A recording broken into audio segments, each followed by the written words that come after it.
Yo, you guys want to start that project? It's doing like an hour. Yeah, dude, I already started it. It's on the desk. Sick.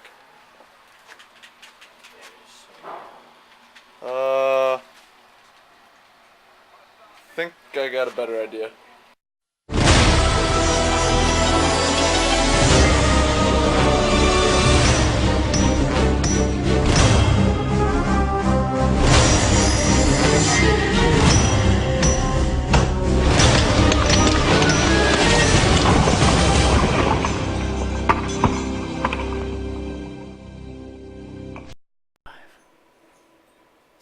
Joseph Stalin was born in Gori, Georgia on December 21st, 1879. Are we done? Although always depicted as a towering figure, Stalin, in fact, was fairly short.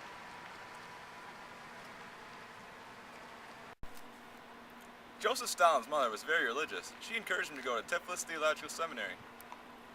However, in 1899, he was expelled for various reasons, such as Not respecting those in authority and trying to convert fellow students to Marxism.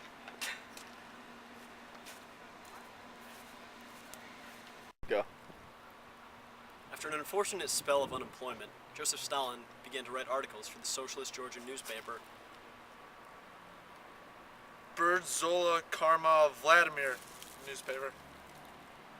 In 1901, Stalin joined the Social Democratic Labor Party and was arrested. for 18 months for coordinating a strike. Action. Then, in 1904, Joseph Stalin was back to organizing demonstrations and strikes in Tiflis.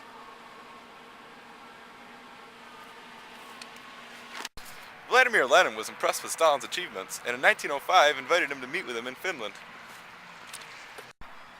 In the beginning, Vladimir Lenin was very impressed with Joseph Stalin, but later he began to think of Joseph Stalin as an ass. Well,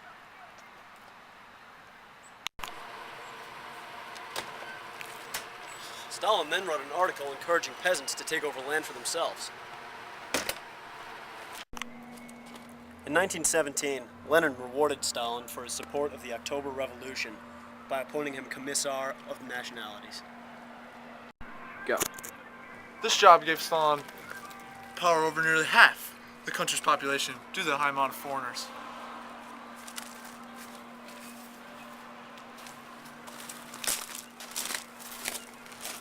Over the next couple of years, Stalin had difficulty controlling the non-Russians under his control. After Lenin's death, Stalin took over Russia.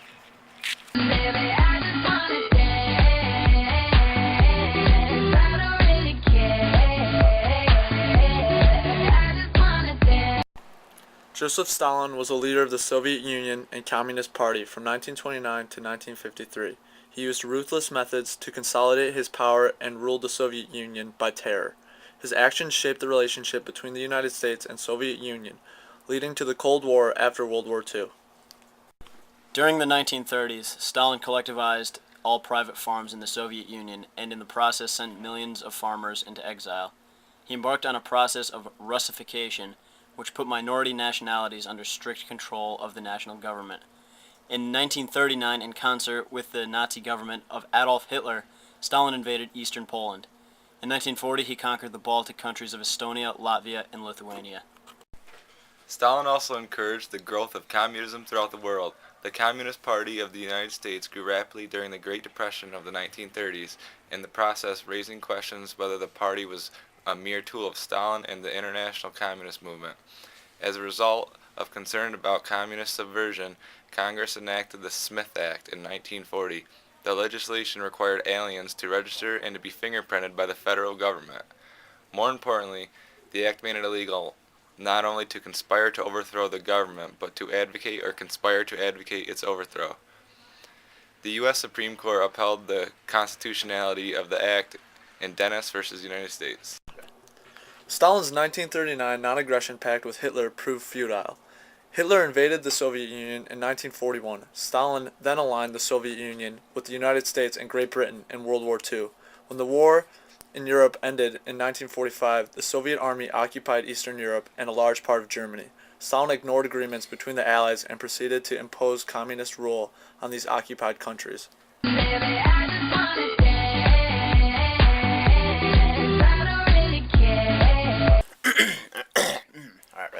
The United States and Great Britain perceived Stalin's actions as attempts to force communism on the world. In the late 1940s, the Soviet Union was captioned by the United States as the Red Menace, seeking to subvert democracy and capitalism. Stalin pushed the United States to the brink of a Third World War when he ordered the blockade of Berlin in 1948 and in 1949. Fears about communism were further stirred by the arrest of Julius and Ether Rosenberg in 1950 for providing the Soviet Union with secrets about the atomic bomb. To many people, the Rosenbergs were tools of Stalin and the communist conspiracy. Other people, however, saw them as victims of political hysteria. The Rosenbergs were executed in 1953, yet several generations of historians have argued over their guilt or innocence. Stalin's hardline policies were met in kind by the West. In 1949, the United States created the North Atlantic Treaty Organization, which committed U.S. forces to the defense of Europe. The outbreak of the Korean War in 1950, which was startled by the communists in North Korea, led to the deployment of U.S. troops to stave off communist aggression. Stalin's determination to expand Soviet power and influence created the climate for the Cold War. The United States practiced a policy of containment with the goal of preventing the spread of communism. Joseph Stalin expanded the influence of the Soviet Union following World War II by refusing to withdraw Soviet forces from much of Germany and Eastern Europe.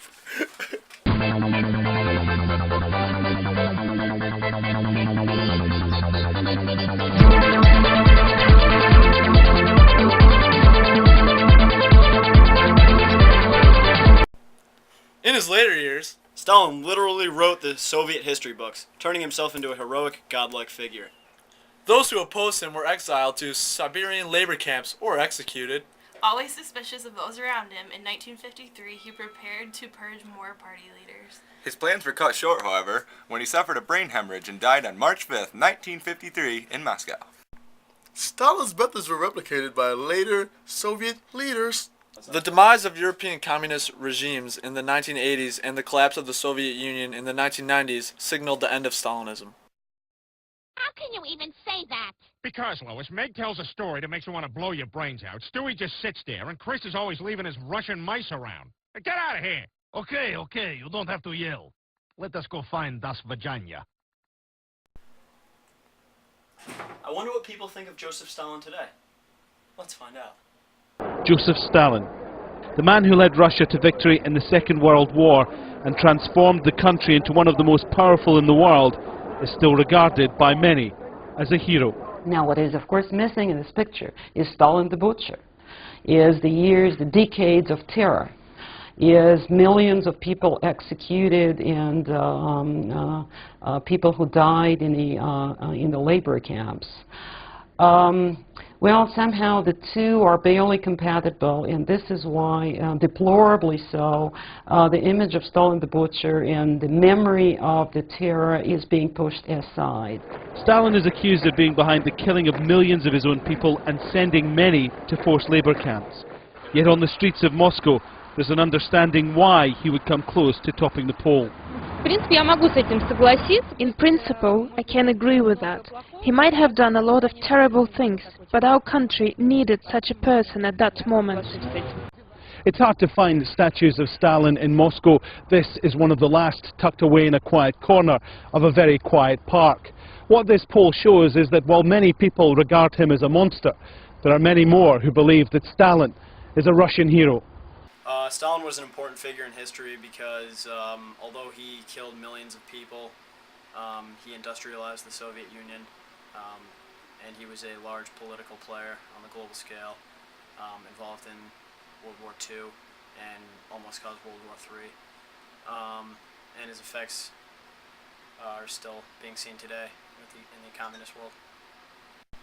Joseph Stalin was an important figure in history because he killed millions of people. He's been compared with Hitler, Mussolini, those three.